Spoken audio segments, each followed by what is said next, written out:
नमस्कार, welcome to channel of रचित classes. आज हम बात करेंगे, सबसे पहले एक टॉपिक है जो इनकम टैक्स के अंदर एक बड़ा सा इंपॉर्टेंट टॉपिक होता है, जो profit and gain from business and profession के अंदर आता है, दिस कॉल्ड पीजीबीपी। ओके, तो इसके अंदर एक स्पेशल प्रोविजंस होते हैं कि किस तरह से उसकी वैल्यूएशन करे अंडर सेक्शन 44 एडी और 44 ए। तो हम एक इलस्ट्रेशन के साथ वो रूल सीखेंगे। तो सबसे पहले यहां मेंशन किया गया, उस तरह से शुरू करते हैं। तो फर्स्ट 44 एडी के बारे में बात करते हैं। तो provisions are to be given below to be computations of the income from under section 44 AD, जहां पे 44 एडी एप्लीकेबल होता है। तो यहाँ पे लिखा है the tax payer is an resident individual resident person है, एचयूएफ है, या फिर रेसिडेंट पार्टनरशिप फॉर्म है। लेकिन इसमें अंदर एलएलपी नहीं चलता, that is not being the LLP. Okay, limited liability partnership नहीं चलती। अदरवाइज वो इंडिविजुअल हो सकता है, एचयूएफ हो सकता है, या फिर रेसिडेंट पार्टनरशिप फॉर्म हो सकती है, वो इसका बेनिफिट्स ले सकते हैं। तो the tax pair should be the engage in the business, कोई भी बिजनेस के अंदर वो जुड़ा होना चाहिए, not in the negative list of the given below. यानी जो नेगेटिव लिस्ट वाले बिजनेस है उसके अंदर ये बिजनेस नहीं होना चाहिए, है ना। तो कौन कौन से ऐसे नेगेटिव लिस्ट में है, सो ऐसे उन्होंने मेंशन किया हुआ है, वो हम दिखाते हैं आपको। The annual turnover should not be exceed 2 crore. अगर उसका बिजनेस 2 करोड़ से ज्यादा का नहीं है प्रीवियस ईयर के अंदर, तो income is computed on the estimated basis at the rate of 8% of turnover. तो टर्नओवर का 8% के हिसाब से यहाँ पे एप्लीकेबल हो जाता है। So the rate 8% is an comprehensive, यानी कॉम्प्रिहेंसिव होता है, that is the no further deduction is allowed under the any other section. यानी ये कोई और सेक्शन में इसका कोई बेनिफिट आपको नहीं मिलना होना चाहिए। Even the deductions of the remunerations and interest to the partner is not available. यानी पार्टनर को अगर उसमें से कुछ इंटरेस्ट वगैरह भी दिया जाता है, वो भी यहाँ पे कोई डिडक्ट नहीं होगा। आपको सिर्फ जो टर्नओवर है, वो टर्नओवर का 8% डायरेक्टली आपको टैक्स पे करना पड़ेगा। कोई भी एक्सपेंसेस के अंदर आपको माइनस नहीं मिलने वाले। So at the assessee who opt for this above scheme, यानी अगर 44 एडी अगर वो सिलेक्ट करता है, is eligible in the following benefits. को क्या बेनिफिट्स मिलेंगे? First, he can be submit his return on the ITR4. Okay, ITR4 उसको सबमिट करना होगा। ITR4 is simplified form of then compared to the other forms। बाकी सारे forms के comparison में इसी सबसे सिंपल और इजी है। Okay, second thing is exempt from the maintenance of the books of account, यानी आपको बुक्स ऑफ अकाउंट्स बनाने की भी जरूरत नहीं है। अगर कोई बंदा 44 एडी के तहत रजिस्टर्ड करवाता है, तो वो अपने बुक्स ऑफ अकाउंट्स मेंटेन नहीं भी करेगा तो भी चलेगा। Next thing, he can be paid the advance tax pertaining to his business income in a one installment। आप एक साथ पूरा एडवांस टैक्स पे कर सकते हो, that is on or before 15 March of the financial year, immediately prior to the assessment year. यानी आपको अगर आपका 31 मार्च का अगर आपका साल कंप्लीट होता है, तो 31 मार्च 2022 समझ लीजिए हमारे कोई डेट है, हमारा साल खत्म हो रहा है 31 मार्च 2022। तो आप 15 मार्च 2022 को, यानी 15 मार्च 2022 को आप वो पे कर सकते हो। यानी करंट ईयर में ही आपका करंट ईयर का टैक्स पे कर सकते हो। It's called advance tax. आप एडवांस टैक्स पे कर सकते हो पूरे साथ एक ही वन शॉट में, दैट इज वन इंस्टॉलमेंट के अंदर। Other assessee are required to pay the advance tax in the 4 instalment. बाकी के जो एसएससी होते हैं उनके लिए 4 डेट दी जाती है after quarter, every quarter, that is quarter complete होने के अंदर। जैसे कि आपका होता है फर्स्ट क्वार्टर अप्रैल मई जून, तो आपको 15 जून को पे कर देना है। अब दूसरा होता है अगस्त, यानी 15 जून तक खत्म हो जाए, इसके बाद जुलाई अगस्त सितंबर होता है, तो आपको 15 सितंबर तक पे कर देना है। और अक्टूबर नवंबर दिसंबर का आपको दिसंबर 15, और जनवरी फरवरी मार्च का 15 मार्च को of the financial immediately prior to the assessment. यानी आपके क्वार्टर खत्म होने के 15 दिन पहले आपको पे करना होता है। ये नॉर्मल एडवांस टैक्स पे करने के लिए है।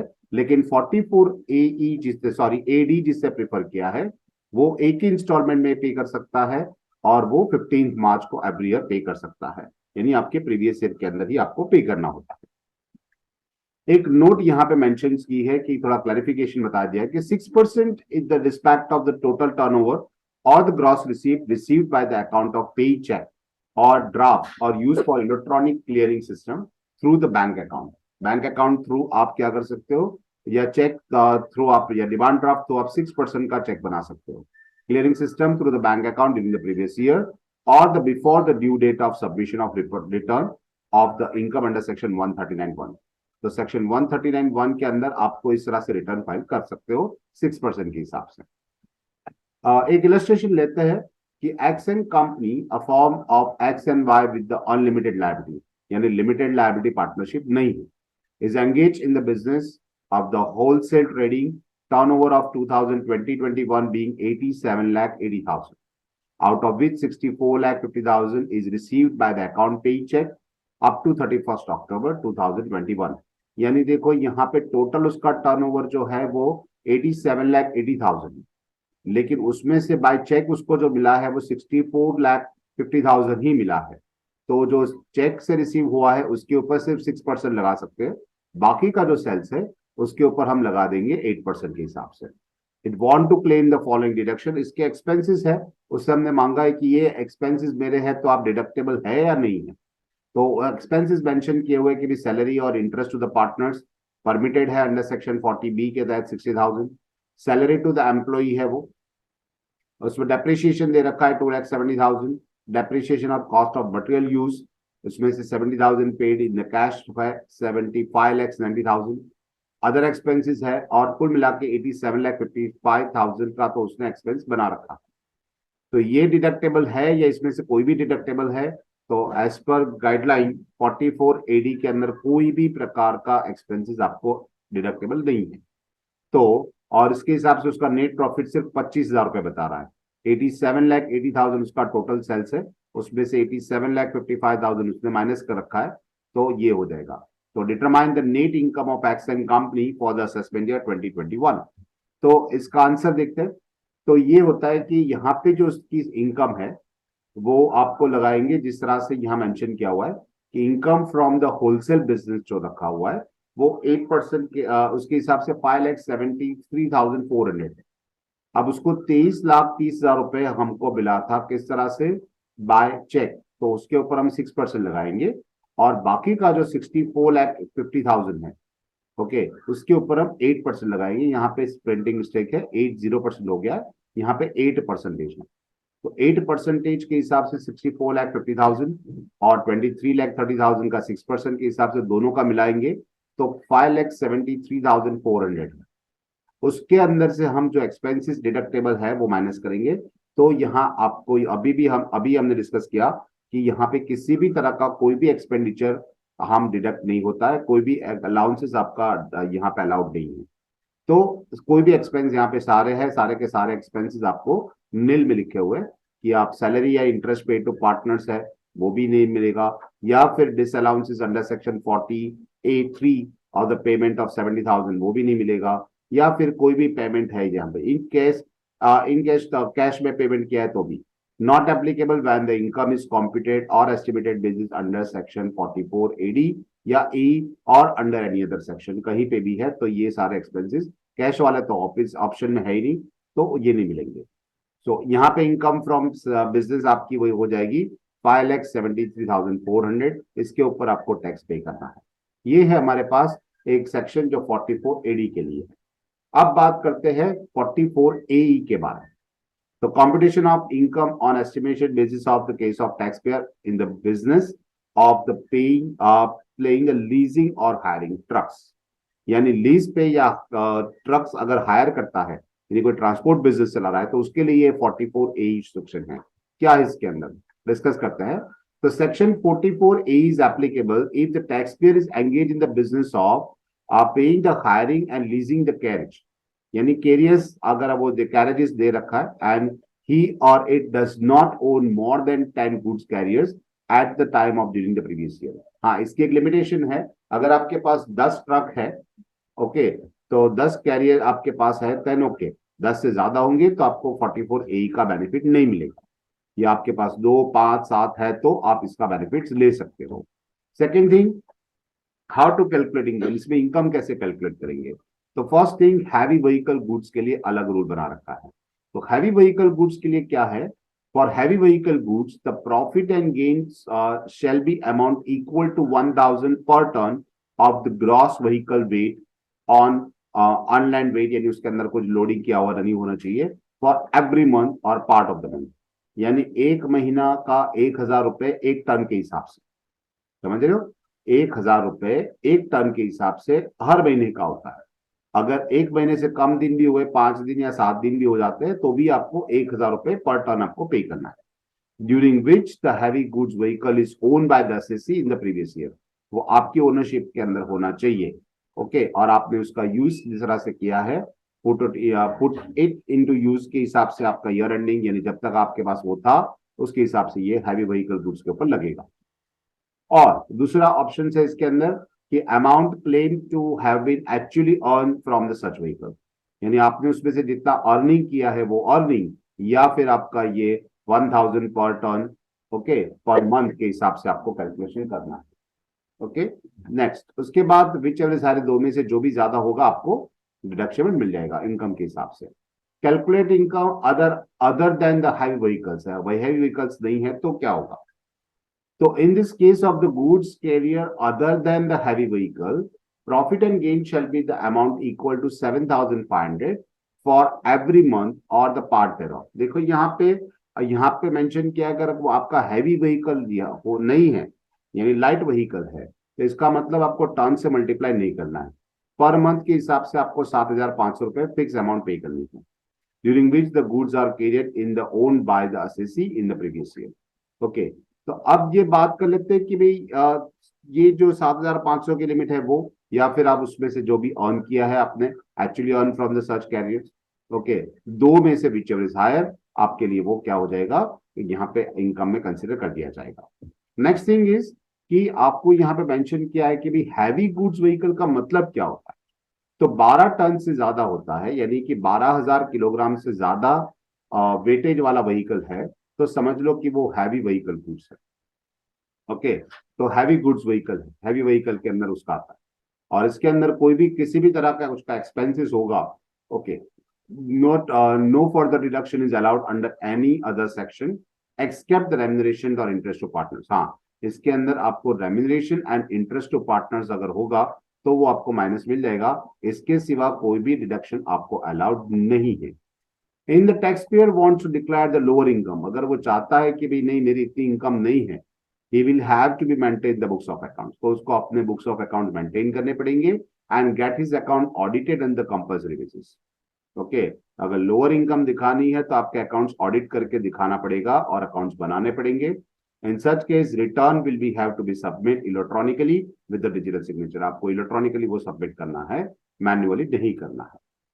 तो इस एक एग्जाम्पल लेते हैं इस तरह का कि जो 44 AE के अंदर आता है, एक्सिबिटेड है जो बिजनेस में एंगेज है कैरेज ऑफ द गुड्स।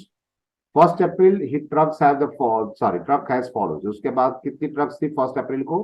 तो 7 हैवी व्हीकल गुड्स था, heavy goods vehicle. Weight of the each one of them is 14 ton, हर एक का वजन 14 टन था। 3 लाइट व्हीकल थे उसके पास 5 टन का उसका वजन था, each of them is 5 ton.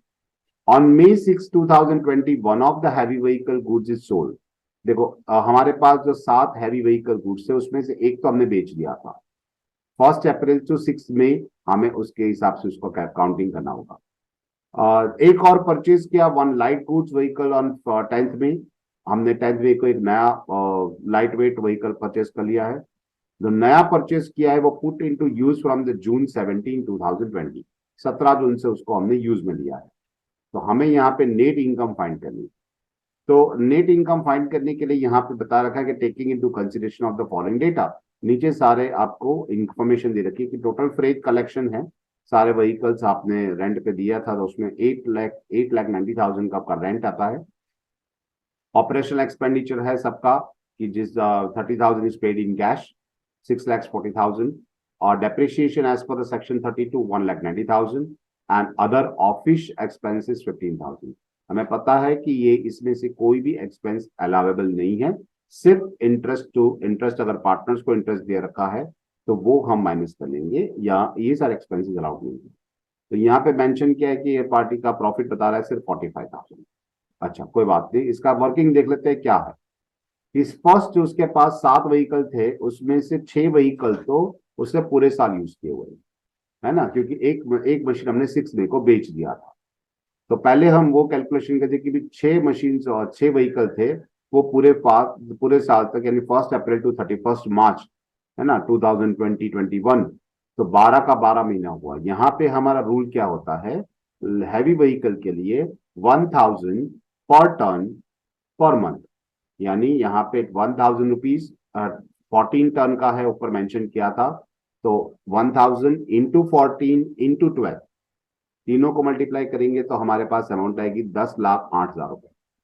अच्छा, एक व्हीकल जो हमने बेच दिया था 6 मई को, तो 1 अप्रैल टू 6 मई, तो अप्रैल तो आएगा, मई भी आएगा।